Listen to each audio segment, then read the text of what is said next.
Hi, everyone. I want to have you close your eyes right now. So everyone close your eyes. And I want you to imagine being under a handmade quilt. And if your eyes aren't closed, close them. So you can imagine being under a warm quilt. And I want you to have a few questions in your mind.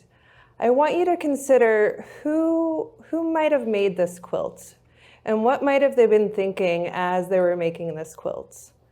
I also want you to think about, if this quilter had a full-time job and had a family that they're raising, how could they have made this quilt if they had all of that going on? Now I want you to open your eyes and I want you to consider another question about quilts. How can quilts tell us a comprehensive history about the US, the women in this country, and the geographic locations of where these quilters are coming from?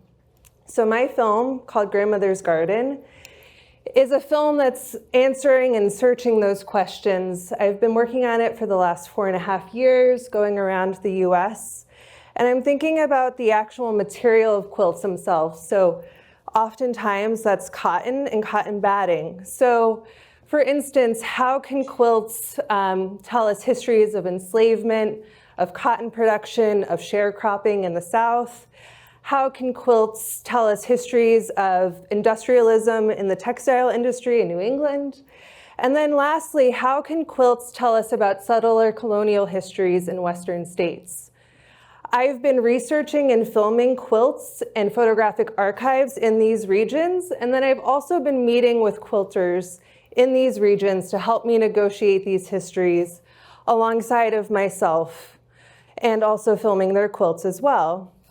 So I have an example right now of a quilt block actually, and this was made by a woman named Ruth Mosley in the 50s during the Civil Rights Movement.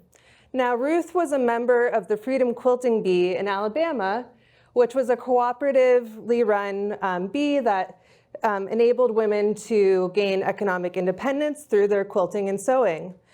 The white pieces here are actually from a commission that the quilters had with Sears to make pillowcases.